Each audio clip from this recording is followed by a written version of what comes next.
శాసన వ్యవస్థని ప్రజాస్వామ్యంలో దేవాలయంగా భావిస్తాం మనం. సో అట్లాంటి శాసన వ్యవస్థ పనితీరు ఇప్పుడు ఎందుకు ఇంత పతనావస్థకు చేరుకుంది? అసలు శాసన వ్యవస్థ ఒక రకంగా కీలు బొమ్మలా మారిపోయిందా? దీంట్లో నాకు కనిపిస్తున్న కొన్ని రీజన్స్ ఉన్నాయి. అండ్ నేను చెప్తున్న కొన్ని రీజన్స్తో పాటు పిఆర్ఎస్ లెజిస్లేటివ్ రిపోర్ట్ అసలు ఏం చెప్తుంది శాసన వ్యవస్థ పనితీరు గురించి, దాని గురించి కూడా మాట్లాడుకుందాం ఈరోజు వీడియోలో. అండ్ నేను ఏదైనా పాయింట్ మిస్ అయ్యంటే మీరు కూడా కింద కామెంట్ చేయండి. మనందరం కలిసి ఒక్కటిగా దీనిపైన గొంతెత్తుదాం. ఇది మనందరి రెస్పాన్సిబిలిటీ. మన శాసన వ్యవస్థలో మనం ఎన్నుకున్న శాసనసభ్యులు అసలు ఏం చేస్తున్నారో తెలుసుకోవటం, వాళ్ళ అసెంబ్లీలో వాళ్ళ బిహేవియర్ ఎలా ఉందో మనం తెలుసుకోవడం మనందరి రెస్పాన్సిబిలిటీ. అండ్ దానికి తగ్గట్టుగా మనం నడుచుకోవాల్సిన అవసరం కూడా ఉంది. అంటే తగ్గట్టుగా అంటే వాళ్ళు తిట్టేసారు, వాళ్ళు ఏదో తిట్టుకుంటున్నారు కాబట్టి మేము కూడా తిట్టుకుంటాం అని అనుకోవద్దు. అంటే ఎట్లాంటి వాళ్ళని మనం పంపించాం, వీళ్ళ వల్ల ఎంత యూజ్ ఉంది, ఇవన్నీ కూడా మనం తెలుసుకోవాల్సిన విషయాలు. దీంట్లో నుంచి తెలుసుకొని మనం కొన్ని లెసన్స్ కూడా నేర్చుకోవాలి రాబోయే రోజుల్లో. సో అలా ఒక్కొక్కటిగా మనం ఈ వీడియో అయ్యేసరికి మీకు అన్ని విషయాలు కూడా తెలుస్తాయి. So let's get into the video. Hi friends, welcome back to అనేహ వేదిక. నేను మీ ముందుకు మరో ఇంపార్టెంట్ వీడియోతో వచ్చాను. అందులో మనం లెజిస్లేటివ్స్ పనితీరు ఎందుకు ఇంత ఘోరంగా పతనమైంది, ముఖ్యంగా అసలు ఎంత పతనావస్థకు చేరిందనంటే అది మనకు ఈ వీడియో ఎండింగ్ వరకు మీకు కనుక చూస్తే, స్కిప్ చేయకుండా చూస్తే మీకు ఖచ్చితంగా అర్థమవుతుంది. సో ఇంకెందుకు ఆలస్యం, నాకు కొన్ని రీజన్స్ ఉన్నాయి. సో ఆ రీజన్స్ ఏంటో నేను ఫైండ్ చేసిన కొన్ని రీజన్స్ నాకు దగ్గర ఉన్నాయి. సో ఆ రీజన్స్ ఏంటో ఒక్కొక్కటిగా చెప్తాను. అండ్ దీని తర్వాత పిఆర్ఎస్ లెజిస్లేటివ్ రిపోర్ట్ వాళ్ళు ఏం చెప్తున్నారో కూడా మనం తెలుసుకుందాం. So number one lack of subject awareness. ఇప్పుడు మీరు చూడండి, ఏ మెంబర్ అయినా ఎవరైనా అసెంబ్లీలో లేదా శాసన మండలిలో మాట్లాడుతున్నారు అంటే వాళ్ళకి ఒక పర్టికులర్ సబ్జెక్ట్ పైన మాట్లాడుతున్నప్పుడు ఆ సబ్జెక్ట్ గురించి అవగాహన ఉండాలి. కానీ మనకు వచ్చిన పెద్ద చిక్కు ఏంటంటే, పెద్ద ప్రాబ్లం ఏంటంటే, ఇప్పుడున్న మెజారిటీ ఆఫ్ ద మెంబర్స్కి అసలు ఏ సబ్జెక్ట్ పైన ఎంత అవగాహన ఉందో కూడా తెలియదు. ఇంకా వాళ్ళు ఆ సబ్జెక్ట్ గురించి ఎంత స్టడీ చేశారో ఏంటో, చాలామంది అసలు అయితే చదివారో లేదో కూడా తెలియదు. ఫర్ ఎగ్జాంపుల్ బడ్జెటే ఉంది అనుకుందాం. బడ్జెట్ అంటే మొత్తం 5 కోట్ల కొన్ని కోట్లాది మందికి 140 కోట్ల మంది భారతీయులకి సంబంధించిన అంశం అది. మనం ఎంత రెవెన్యూ ఎక్స్పెండిచర్ ఎంత, ఇన్కమ్ ఎంత వస్తుంది, ఇవన్నీ మనం ఖచ్చితంగా చదివి తెలుసుకోవాల్సిన అంశాలు. అలాంటిది ఫర్ ఎగ్జాంపుల్ నేను పార్లమెంట్ మొత్తం మన సెంట్రల్ బడ్జెట్ని ఎగ్జాంపుల్గా తీసుకున్నాను. కానీ ఇప్పుడు స్టేట్ అసెంబ్లీస్లో కూడా మనకు బడ్జెట్ పెడతారు. అండ్ ఈ స్టేట్ అసెంబ్లీస్లో బడ్జెట్ పెట్టినప్పుడు ఎంతమంది ఆ బడ్జెట్ గురించి అసలు క్లియర్గా చదువుతున్నారు? కొన్ని కోట్ల మంది ప్రజలకు అది ఎంత అవసరం. మన స్టేట్ ఎటు వెళ్తుంది ఏంటి అన్నది ఈ బడ్జెట్ ద్వారా మనం తెలుసుకోవచ్చు. ఫైనాన్షియల్గా మన సిచ్యువేషన్ అంటే మనకు అర్థమవుతుంది. అట్లాంటి దానిపైన శాసనసభ్యులకి ఎంతమందికి గ్రిప్ ఉందో, ఎంతమందికి గ్రిప్ లేదో, అసలు ఏ పాయింట్ని వాళ్ళు పట్టుకున్నారో లేదో ఎవ్వరికీ అర్థం కావట్లేదు. దీనికి మెయిన్ రీజన్ ఏంటంటే అసలు వాళ్ళు చదివారో లేదో, లేకపోతే అలా వచ్చేస్తున్నారో. చాలామంది బడ్జెట్ ఫిగర్స్ పైన మాట్లాడటానికి కూడా పెద్దగా ఇష్టపడరు.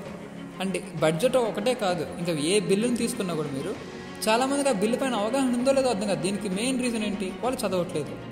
అండ్ ప్రీవియస్గా వాళ్ళకి ఆ డొమైన్లో ఎటువంటి ఎక్స్పీరియన్సెస్ కూడా లేవు.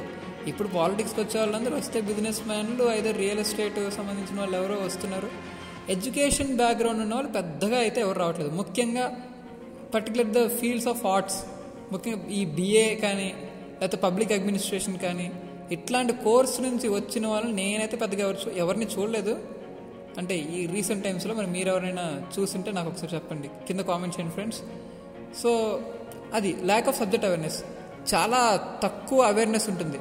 అసలు ఏ అంశం పైన చర్చ జరుగుతుందో దానికి అయ్యే ఖర్చు ఎంత, అంటే గవర్నమెంట్ ఎంత అలొకేట్ చేస్తుంది, దీనికి ఇంకా ఎంత అలొకేట్ చేయొచ్చు, అలొకేట్ చేసిన మనీ ఎక్కువ అవుతుందా తక్కువ అవుతుందా, అసలు సరిపోతుందా ఆ పర్టికులర్ బిల్కి. పోనీ ఒక బిల్ పైన మనీ అలొకేట్ చేశారు ఏదో పర్టికులర్ సెక్టర్కి, ఎడ్యుకేషన్ సెక్టర్కు, హెల్త్ సెక్టర్కు, ప్రీవియస్గా అలొకేట్ చేసిన మనీ అంతా ఎటుపోయింది, ఇవన్నీ మెంబర్స్కి తెలియాల్సిన అంశాలు. కానీ అన్ఫార్చునేట్లీ చాలామందికి ఈ విషయాలపైన అవగాహన తక్కువ ఉంది. దీనివల్ల ఇదొక కారణం, ఏది మన అసెంబ్లీస్ పనితీరు పడిపోవడానికి. ఎప్పుడైనా సరే శాసనసభ్యులకు అవగాహన ఉన్నప్పుడు అక్కడ మంచి అర్థవంతమైన చర్చలు జరుగుతాయి. అలా చర్చ జరిగినప్పుడు నిజాలు ఏంటో అన్నీ బయటకు వస్తాయి, అన్ని జనాలకు తెలుస్తాయి. సో అలా తెలియకపోవటం వల్ల అసెంబ్లీస్ చూసి వేస్ట్ అనుకునే సిచ్యువేషన్కి జనాలు వచ్చారు. It's truth. ఎవరు అవునన్నా ఎవరు కాదన్నా సరే ఇవాళ మన అసెంబ్లీస్ జరుగుతున్న తీరు చూసి ఇంకా అసెంబ్లీస్ చూడటం అనవసరం, చూసి కూడా ఉపయోగం లేదు పెద్దగా అనేవాళ్ళు చాలామంది ఉన్నారు బయట. అండ్ రెండవ reason lack of strong opposition. ఎప్పుడైనా సరే ఈ రూలింగ్ పార్టీకి ఈక్వల్గా ఒక స్ట్రాంగ్ అపోజిషన్ ఉండాలి, అప్పుడే అర్థవంతమైన చర్చలు జరుగుతాయి. ముఖ్యంగా స్ట్రాంగ్ అపోజిషన్ లేకపోతే ఏమవుతుందంటే వాళ్ళకి పెద్దగా మైక్ రాదు, అండ్ క్రిటిసైజ్ చేసే వాళ్ళు కూడా పెద్దగా ఎవరు ఉండరు. ఒకవేళ చిన్న చిన్న ఏదన్నా విషయాలపైన క్రిటిసైజ్ చేయాలన్నా, గవర్నమెంట్ తీసుకొచ్చిన బిల్లు గురించి కానీ, లేకపోతే వాళ్ళు తీసుకున్న డెసిషన్స్ని కానీ జనాల తరపున ఒక స్ట్రాంగ్ వాయిస్ వినిపించాలి, గవర్నమెంట్కి గట్టిగా జనం ఏమనుకుంటున్నారో బయట తెలియాలి అని అంటే ఖచ్చితంగా ఒక స్ట్రాంగ్ అపోజిషన్ కావాలి.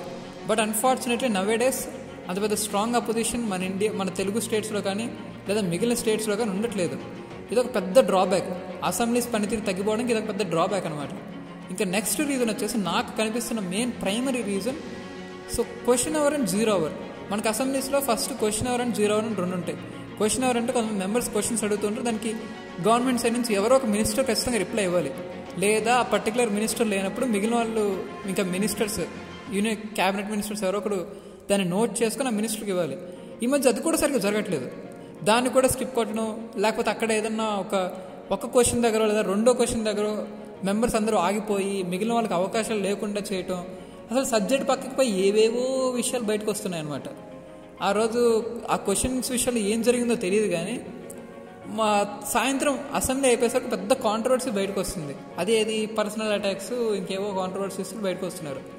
ఇక నెక్స్ట్ నాకు కనిపిస్తున్న మెయిన్ ప్రైమరీ రీజన్ ఏంటంటే, ఒకటి రన్నింగ్ కామెంటరీస్. మన అసెంబ్లీస్లో రన్నింగ్ కామెంటరీస్ అనేవి చాలా ఎక్కువైపోయాయి.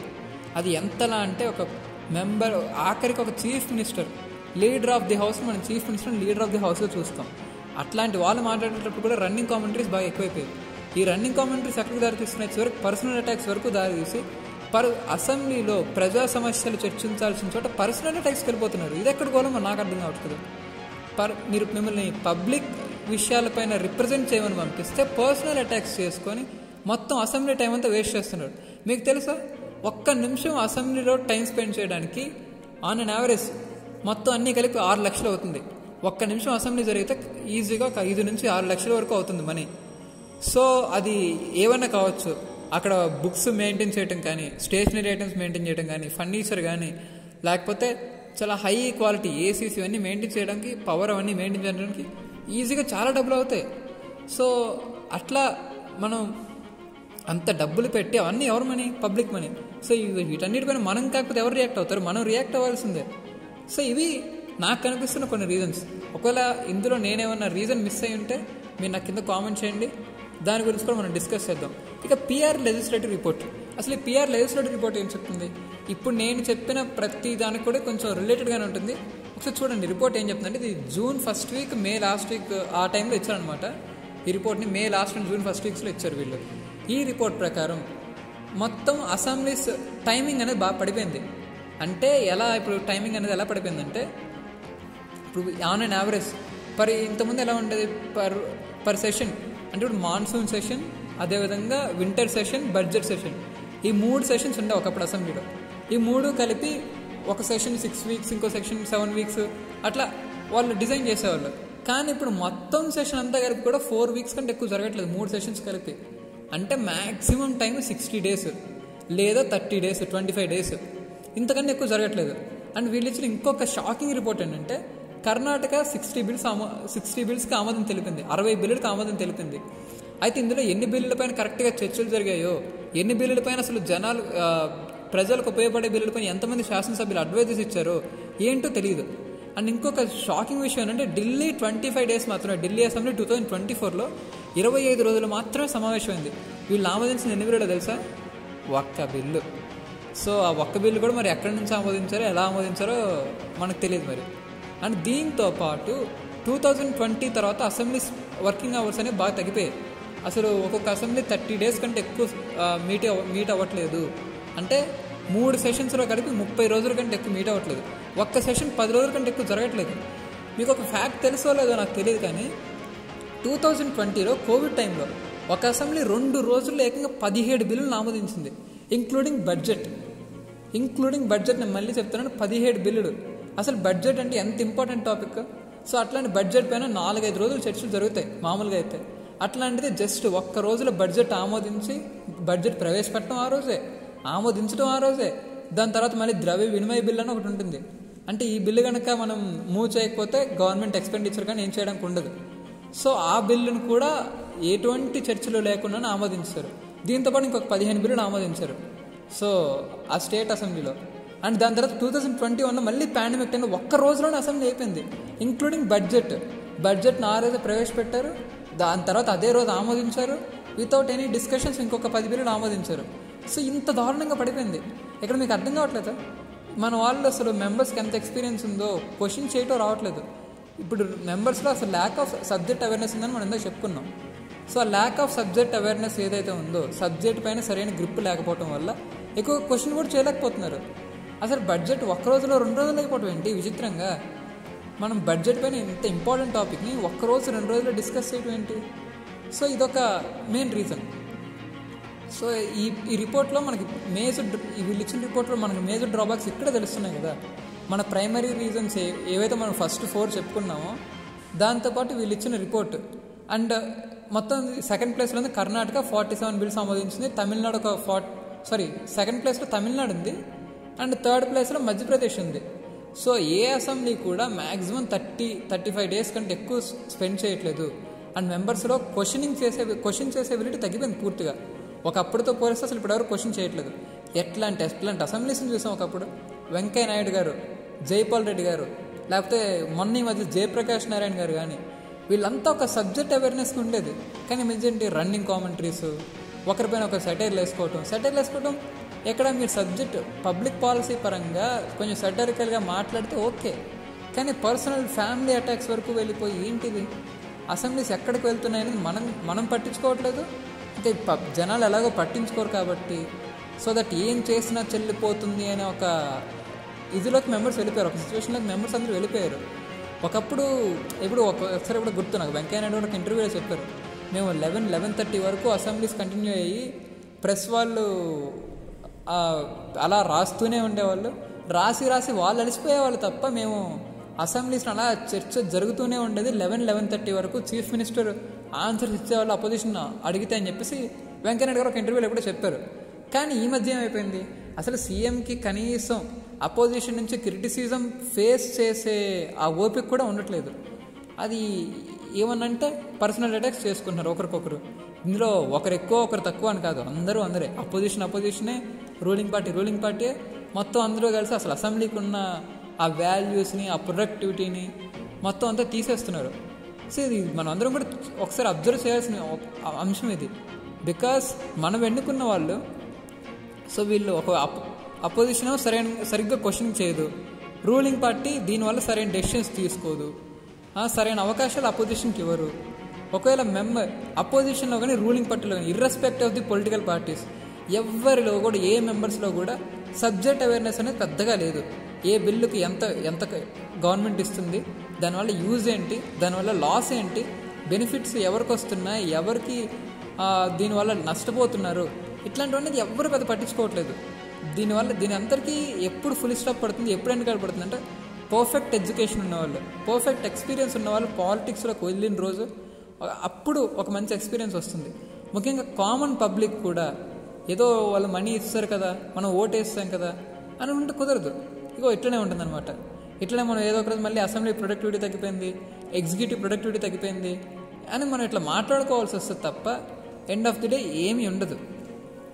సో నేను చెప్పేది ఏంటంటే ఇది మనం కంక్లూజన్ ఏంటంటే దీనికి ఎండ్ ఆఫ్ ది డే మనం కరెక్ట్గా ఉంటే, మనం కరెక్ట్గా క్వశ్చన్ చేయగలిగితే, మనం ఎంతసేపు లేచినా ఏదో మూవీకి వెళ్ళామా, థియేటర్కి వెళ్ళామా, అక్కడ అనవసరమైన డిస్టర్బెన్స్ క్రియేట్ చేసామా, నైట్ 11-11:30కి మన యంగ్స్టర్స్ ఎలా తయారైపోయారండి మధ్య. నైట్ 11-11:30కి ఏదో ఒక ట్రోఫీ గెలిచారని చెప్పేసి 11-11:30కి బైక్ ర్యాలీలు తీసేసి ఆ చైన్స్ అన్నీ లాగేసి అక్కడి నుంచి బస్సుల బైక్ ఎక్కేసి గొడవ చేస్తారు. ఈ అసెంబ్లీస్ ప్రొడక్టివిటీ ఎందుకు ఇలా తగ్గిపోయిందని చెప్పి ఎవరైనా క్వశ్చన్ చేస్తున్నారా? ఆ రేంజ్లో ఎవరైనా క్వశ్చన్ చేస్తున్నారా? ఆ రోజు నాకు బాగా గుర్తు, సిద్ధరామయ్య గారు అన్నమాట నాకు బాగా గుర్తు. మేము ఈ క్రౌడ్ని కంట్రోల్ చేయలేకపోయాం బెంగళూరులో స్టాంపేడ్లో అన్నారు. ఒకవేళ అదే క్రౌడ్ కనుక ఏదన్నా ఒక పబ్లిక్ పాలసీ పైన గవర్నమెంట్ తీసుకున్న పబ్లిక్ పాలసీలో ఇన్ని నష్టాలు ఉన్నాయని చెప్పి ఏ రోజన్నా రోడ్డు మీదకి వస్తే గవర్నమెంట్ వెనక్కి తగ్గదా? అది కరప్షన్ కావచ్చు, ఇట్లా అసెంబ్లీస్ ప్రొడక్టివిటీ తగ్గడంలో కావచ్చు, ఏ విషయంలో అయినా సరే అసెంబ్లీలో పనితీరు తగ్గటంలో ఏ రోజున ఒక అసెంబ్లీ దగ్గరికి వెళ్ళి మీరు ఎందుకు ఇలా టైం వేస్ట్ చేస్తున్నారు అని చెప్పి ఎవరన్నా క్వశ్చన్ చేస్తే గవర్నమెంట్ దానికి ఆన్సర్ చెప్పదా? సో ఇది మన చేతిలోనే, మనం ఎండ్ ఆఫ్ ది డే మనం ఆలోచించుకోవాల్సిన అంశాలు. మనం కరెక్ట్గా లేనంత వరకు పొలిటీషియన్స్ కూడా కరెక్ట్గా ఉండరు. సో ఇది మనం ఎంత ఫాస్ట్గా అబ్జర్వ్ చేసి ఎంత ఫాస్ట్గా దీని నుంచి రియలైజ్ అవ్వగలిగితే అంత మంచిది. సో ఇప్పటికైనా ఆశిద్దాం, ఖచ్చితంగా మన అసెంబ్లీలు కానీ మన పార్లమెంట్ కొంతవరకు బెటరే కానీ, సో ఇప్పటికైనా మంచి వేలో వెళ్ళి జనాలకు ఉపయోగపడే విధంగా ఒక 4 విషయాల గురించి చర్చించాలని కోరుకుందాం. This is the today's video, friends. Stay tuned for more exciting updates from Anuya Vedika. Don't forget to like, share, comment, follow us on Instagram and Facebook. Thank you for your support.